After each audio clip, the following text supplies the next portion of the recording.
अस्सलाम वालेकुम नाज़रीन, आप यूट्यूब चैनल देख रहे हैं। मैं इमरान खान हूँ।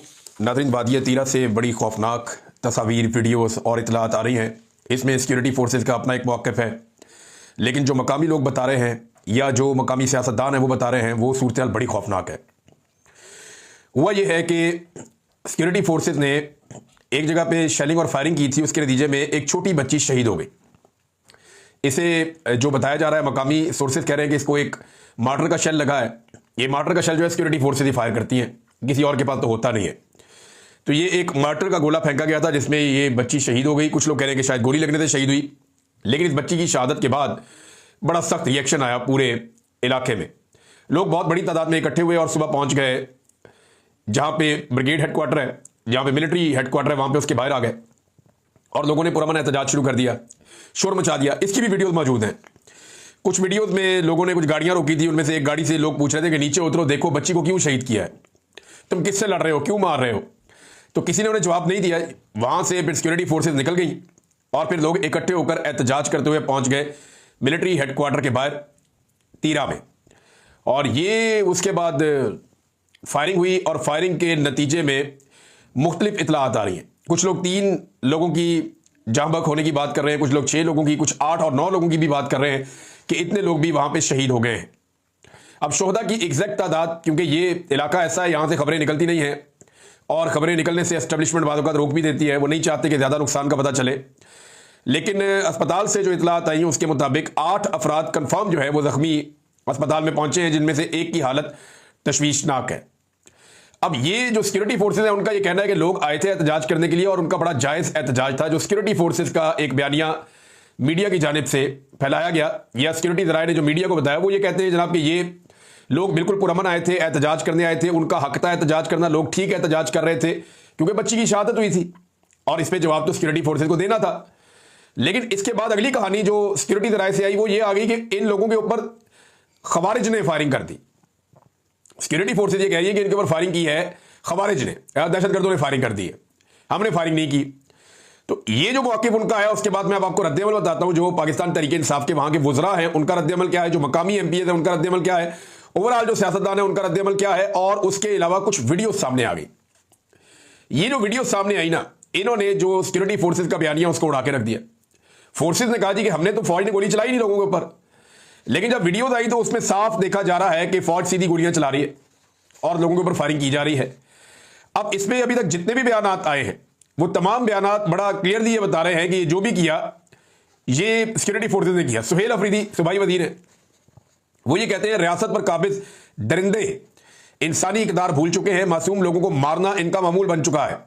वादी तीरा में पुरअमन मुजाहिरीन को शहीद करना इस बात का वाज़े सबूत है कि रियासत पर काबिज दरिंदे हमें कीड़े मकोड़े समझ बैठे हैं। लेकिन इस दफा हम किसी भी किस्म की डॉलरी जंग का ना हिस्सा बनेंगे और ना ही किसी मखसूस टोले को अपने खून से जजीरे खरीदने देंगे। ये खुद साख्ता दहशतगर्दी है जिसका फैसला लंदन प्लान में बंद कमरों में किया गया था और हालात खराब होने से पहले हमने पूरी कौम को इसके बारे में आगाह किया था। खून के सौदागर ये भूल चुके हैं कि ये सन 2002 नहीं है, ये 2025 है और अब हर शहरी बाशऊर हो चुका है। इंशाल्लाह आपके गलत फैसलों को मानने से पहले भी कई दफा इनकार कर चुके हैं और आइंदा भी करेंगे। हम अपनी कौम के साथ खड़े थे, खड़े हैं और खड़े रहेंगे। इस जुल्म, जबर, फस्तायत और मासूम कबायलियों का खून बहाने की हम बहुत दफा मजम्मत कर चुके हैं, लेकिन अब फैसला सड़कों पर करने का वक्त आ गया है। तमाम पख्तूनों को इस खुद साख्ता आग जो कि डॉलरों के पुजारी लगा चुके हैं, इसको रोकने के लिए सड़कों पर आना होगा, वरना ये आग अगर खैबर पख्तूनख्वा में लगी है तो इसकी तपिश कराची, लाहौर और इस्लामाबाद में भी महसूस होगी। अब नाज़रीन, इसमें एक स्टेटमेंट जो है वो शानदाना गुलजार साहिबा का भी है और उन्होंने तो बड़ा क्लियरली जो स्टेटमेंट दिया उसमें उन्होंने एक बात की है कि ये कौन सी रियासत है जो मादनियात के लिए अपने निहत्ते शहरियों का खून कर रही है। उनका यह कहना है कि ये जो ऑपरेशन किए जा रहे हैं या शहरियों का खून बहाया जा रहा है, ये इसलिए हो रहा है कि हमारी मादनियात पे कब्जा करना चाहती है रियासत। और रियासत पाकिस्तान को पता भी, डार साहब भी अमेरिकन के साथ मादनियात की जो मिनरल्स हैं, कीमती मिनरल्स, उनकी वो क्रिटिकल मिनरल्स उन्होंने वर्ड यूज़ किया मार्को रूबियो ने, ये भी उसी की बात करके आए, आर्मी चीफ भी उसी की बात करके आए, डोनाल्ड ट्रंप भी उसी की बात करते हैं, उनकी गवर्नमेंट अमेरिका की वो इसी की बात करती है कि उन्हें खैबर पख्तूनख्वा के जो कीमती मादनियात हैं कबायली इलाकों के, उन सब पे अमेरिका को कंट्रोल चाहिए और पाकिस्तान की हुकूमत ये कंट्रोल देना चाहती है। इसमें ये अपनी जेबें भरेंगे और अवाम के हाथ कुछ नहीं आएगा। मैं पाकिस्तानी अवाम को एक बात का यकीन दिलाना चाहता हूं कि ये एस्टेब्लिशमेंट और ये हुकूमत आपकी सारी मादनियात बेच देंगे अमेरिका को खुश करने के लिए, और ये अपनी जेबें भर के यहां से भाग जाएंगे। आपके पल्ले कख नहीं आएगा। माजी में भी इन्होंने यही किया, ये अभी भी यही करेंगे। नाज़रीन, यहां पे एक सवाल जो है वो इकबाल अफरीदी साहब ने उठाया है। उन्होंने क्या सवाल उठाया, जरा सुने आप। कमांडेंट तिरा से ये पूछना चाहता हूं कि आपको ये अख्तियार किसने दिया कि पुरअमन शहरियों पे आप गोली चलाए? हमने तो ये बंदूक इंडियन को मारने के लिए दिया है, कौम के बच्चों को शहीद करने नहीं दिया। लिहाजा मैं इस वाक़े को अदालत भी ले जाऊंगा और जिम्मेदारों के खिलाफ FIR करने और असेंबली के फ्लोर पे और वफाकी हुकूमत और उनके जितने भी कंसर्न जिम्मेदार है उनसे भी मैं इस बात को। अच्छा जी, ये आपने सुना इकबाल अफरीदी साहब को। वो तो साफ कह रहे हैं कि सेक्टर कमांडर से पूछना चाहता हूं मैं और कमांडेंट से पूछना चाहता हूं कि यहां पे गोलियां क्यों चलाई, और हमने तो आपको बंदूक दी है इंडिया से लड़ने के लिए, आप बंदूक से हमारे बच्चों को मार रहे हैं, और ये बंदूक तो रियासत ने दी है ना, तनख्वाह तो आप रियासत से लेते हैं। अब इसी तरह का जो स्टेटमेंट है वो सेनेटर मुश्ताक अहमद साहब का भी है।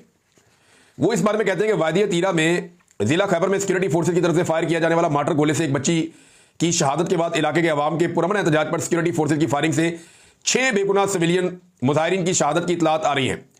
यह बदतरीन हुकूमती दहशतगर्दी है। क्या कबायली अवाम को अपने जिगर गोशों के कत्ल पर एहतजाज का हक नहीं है?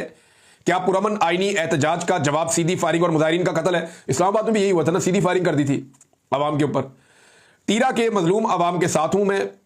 इस हुकूमती कत्लो गारतगिरी की मजम्मत करता हूं। इस अंदोनाक वाक़या की अदालती इंक्वायरी का मुतालबा करता हूं। फौजी ऑपरेशन, सिविलियंस आबादी पर बमबारी, मार्टर गोलों की फायरिंग, ड्रोन हमले फौरी बंद किए जाएं।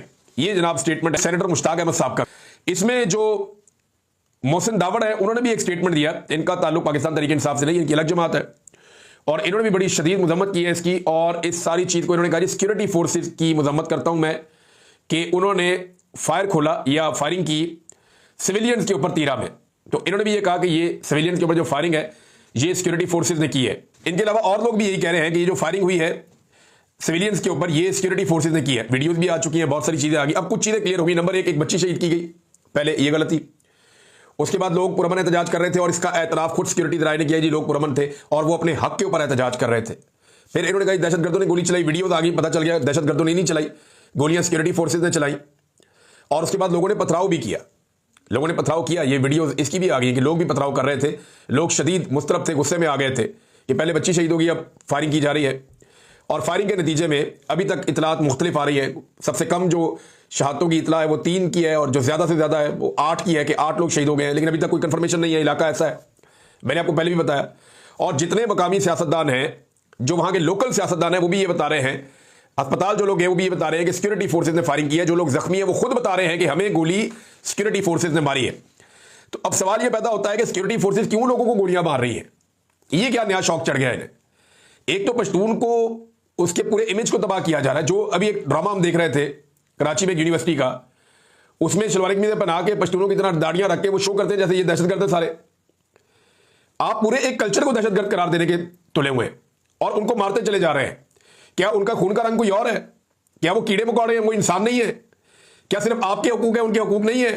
कि लाहौर में और कराची में किसी को कुछ नहीं होना चाहिए, रावलपिंडी में किसी को कुछ नहीं होना चाहिए, लेकिन यहां कोई पश्तून मारा जाता है तो मारा जाए, कोई बलोच मारा जाता है मारा जाए, कोई कोयटा का रहने वाला हमारा पश्तून मारा जाता है तो मारा जाए, कोई गरीब मारा जाता है चलो पंजाब का भी तो वो भी मारा जाए।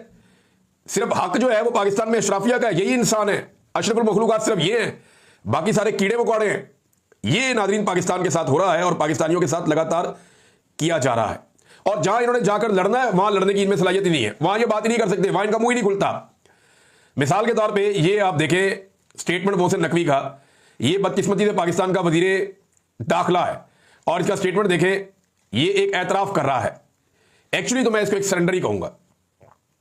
वो ये कह रहे हैं हमने काफी कंसल्टेशन की है और उसके बाद हमने ये फैसला किया मिनिस्ट्री ऑफ फॉरेन अफेयर्स के साथ कि बलूचिस्तान की गवर्नमेंट के साथ भी हमारी बात हुई है और सिक्योरिटी एजेंसीज के साथ भी हुई है, और ये डिसाइड हो गया है कि जो ज़ायरीन हैं जो ईरान जाते हैं ज़ियारतों के लिए, उन्हें इजाज़त नहीं दी जाएगी कि वो बलूचिस्तान की सरजमीन से ज़मीनी ट्रैवल करें। ये सबसे सस्ता रास्ता यही होता है कि ये अब बाई एयर ही जाएंगे।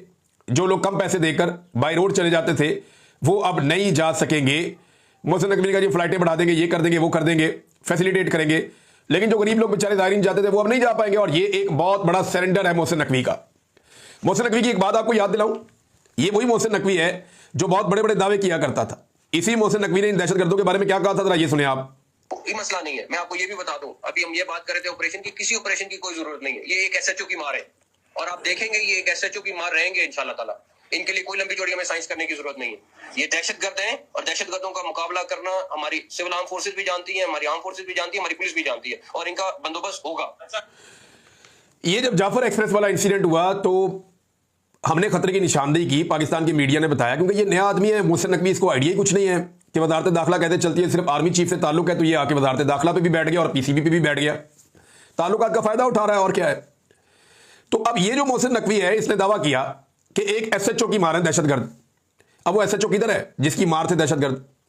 आज दहशतगर्दों से दहशतजदा होकर इन्होंने सरेंडर कर दिया कि हम भाई जमीनी रास्ते इस्तेमाल नहीं कर सकते। जब हम ये कह रहे थे कि बलूचिस्तान में नो गो एरिया बन गए हैं, जब हम ये कह रहे थे कि बलूचिस्तान में कोई ट्रैवल नहीं कर पा रहा, तमाम शाहराहों के ऊपर कंट्रोल हो गया है उन लोगों का जो रियासत मुखालिफ हैं, जब हम ये बता रहे थे कि पाकिस्तान की गवर्नमेंट की रिट खत्म हो चुकी है बलूचिस्तान से, आज सिक्योरिटी फोर्सेज वहां पे टके टोक रही हैं और उनको बंद कर दिया गया है, उनके अपने कंटोनमेंट्स के अंदर वो बाहर निकल के गश्त नहीं कर पा रहे, एक एसओपी के साथ वो चलते हैं। हालात जब हमने ये बताए थे कि इनका कंट्रोल चला गया है तो ये हमारे दुश्मन हो गए, इन्होंने कहा ये तो मुल्क के दुश्मन है। और आज उन्हीं हालात की वजह से ये ज़ायरीन को मना कर रहे हैं कि आप बाई रोड नहीं जा सकते। और ये कहता था कि एक एसएचओ की मार है सारे दहशतगर्द। किधर है वो एसएचओ? फील्ड मार्शल आपका अपना घर का आदमी है, फिर भी आप लोगों को कह रहे हैं जनाब जमीन से आपने नहीं जाना, हम आपको बाई एयर भेजेंगे। कल जब वहां पे खतरा हो जाएगा तो कहेंगे जी बाई एयर भी अब हम नहीं भेज सकते। ये एक्चुअली एक तरह का सरेंडर है जो हमारी रियासत ने दहशतगर्दों के सामने किया है और ये दहशतगर्दों की एक बड़ी कामयाबी है। वो ये रजिस्टर करने के लिए कामयाब हो गए जनाब कि ये रास्ता हम नहीं देते। और गोली किस पे चलाएंगे? जो निहत्था होगा, जो कमजोर होगा। बंदूक वाले से मुकाबला करें ना, निहत्ते आदमी को, कमजोर आदमी को, एक पॉलिटिकल पार्टी को, साबिक वज़ीर आज़म को जो गोली नहीं चलाता, आगे से मारता नहीं, उसको पकड़ के अंदर बंद किया, उसकी बीवी को बंद किया हुआ है। इनका सबसे अच्छा शुगल यह है कि कमजोर आदमी को पकड़ो, उसको मारो। सबसे अच्छा इनका शुगल यह, जिससे ये बहुत खुश होते हैं, कमजोर को मारो, जो आगे से ना मारे उसको मारो। सहाफी को उठा लो, किसी शायर को उठा लो, किसी सियासतदान को उठा लो, इनको मारो, इनको जूते मारो, इनको रगड़ा दो, इनको गोलियां मारो। वो बच्चे बेचारे वादिया तीरा में जब ये फायरिंग के विजुअल्स आ रहे थे तो वहां कुछ बनाते रहे कि बच्चे जमीन पे लेटे हुए, सहमे हुए और गोलियां चल रही हैं। आप अंदाजा करेंगे सिक्योरिटी फोर्सेज गोलियां चला रही हैं, बच्चे जमीन पर लेट के अपनी जान बचा रहे हैं। किससे बचना चाहते हैं ये बच्चे? कौन इनके लिए खतरा बना हुआ है? तमाम जितने भी आपके वहां के मकामी सियासतदान हैं या मकामी अमायदीन हैं, आप किसी से भी बात कर लें, वो सारे एक ही बात कर रहे हैं, एक ही बात कर रहे हैं सारे लोग कि यार ये सिक्योरिटी फोर्सेज ने गोली चलाई और इन्हीं से हम लोग खौफजदा हैं। और इन्होंने बच्ची को भी शहीद किया और उसके बाद जो लोग एहतजाज के लिए आए उन्हें भी इन्होंने शहीद किया और जख्मी किया, ये मकामी लोग कह रहे हैं। हालांकि सिक्योरिटी फोर्सेज के जराए इसका डिनाई दे रहे हैं, वो कहते हैं हमने नहीं मारा। वो कहते हैं ये तो खुद ही मर गए, इनको मार गए कुछ दहशतगर्द आके। भाई दहशतगर्दों ने भी मारा तो आपने तो बचाना था ना, तो आपने बचाने की बजाय क्या किया? बजाय बचाने के वहां पे और नुकसान कर दिया। इवन लोग आपके खिलाफ हो गए। ये नफरत नाजरीन फैलती चली जा रही है, फैलती चली जा रही है। और इसका रीजन ये है कि एक आदमी को कंट्रोल करने के लिए ये अमेरिका को अपने मादनियात देना चाहते हैं कि अमेरिका हमसे खुश हो जाएगा तो इमरान खान के बारे में कोई किसी किस्म की पूछगछ नहीं होगी, हम जितनी मर्जी इंसानियों को की पामालियां करेंगे, हमें इजाजत मिल जाएगी कि इमरान खान को दीवार के साथ और लगा के चुम दें दीवार में। लिहाजा अमेरिका को इन्होंने मादनियात देने, वो मादनियात देने के लिए इन्हें पहले वहां ऑपरेशन शुरू करना पड़ेगा, ऑपरेशन पे मकामी लोगों को निकालना पड़ेगा और मकामी लोगों को निकालने के लिए इस तरह के वाकयात करने पड़ेंगे। ये वहां के लोग कह रहे हैं, मैं नहीं कह रहा, ये वहां के एमएनएस कह रहे हैं। शानदाना गुलजार ने आप ये बात की है, बाकी लोगों ने ये बात की है, बार बार वो ये कहते हैं।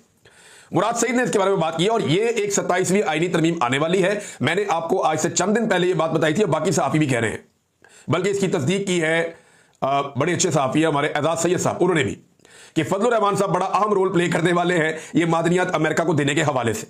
ये आईनी तरमीम में भी रोल प्ले करेंगे और वैसे भी जो घटिया रोल ये प्ले करेंगे अपनी मादनियात अमेरिका को देने के लिए, वो सबको आइडिया है। पता नहीं इन्होंने इस मुल्क में रहना नहीं है, इसकी हर चीज को बेच के ये भागने के चक्कर में पता नहीं क्या करना चाहते हैं। ये मेरी समझ से बाहर है। जिसने इस मुल्क के साथ रहना हो, जिसका मुस्तकबिल इसके साथ वाबस्ता हो, वो कैसे इस तरह की लुटमार का हिस्सा बन सकता है। और नाज़रीन, जब पाकिस्तान में दहशतगर्दी हो रही है ना, एक हफ्ते के अंदर पाकिस्तान के 3 मेजर फौज के शहीद हो गए।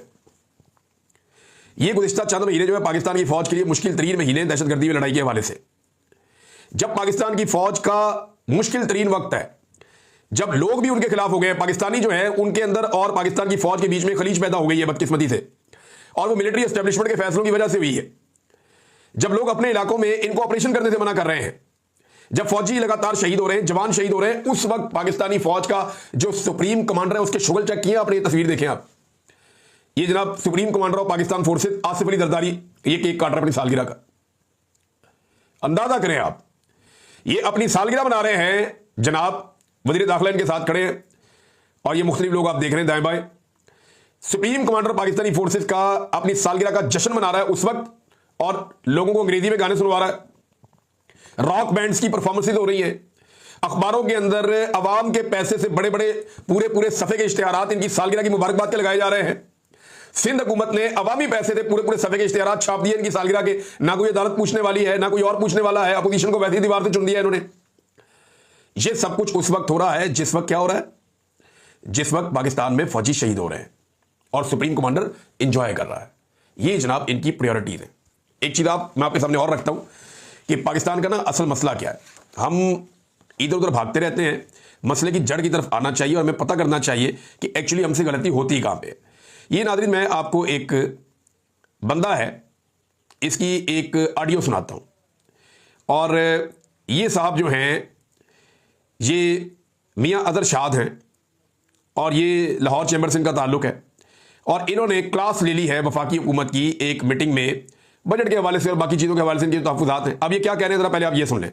अपने मिनिस्टर साहब की बात बड़ी खूबसूरत लगी, इकबाल हसन साहब की, कि माफियाज है। तो सर हमारी सियासत में भी तो माफियाज हैं जो 40 साल से एक ही जगह पे बैठे हैं। आईपीपी का 24,000 अरब रुपए का नुकसान हो गया है, ये माफियाज नहीं तो किया है। और 25,000 अरब रुपए अंडर डिवाइसिंग और स्मगलिंग का हो गया, अफगान ट्रेड का, ये भी माफियाज नहीं किया है। और ये जो बजट आपने पेश किया, ये माफियाज नहीं किया है। अगर आप माफियाज हमें समझते हैं तो आप माफियाज से कम है। 40 साल से आप हुकूमत में बैठे हैं, आपने क्या तरक्की की है? 135 अरब डॉलर आपने कर्जाई कर दिया, 200 अरब डॉलर आप लोगों का बाहर पड़ा है, और आप कहते हैं इन्वेस्टर लेके आए पाकिस्तान में। How is possible?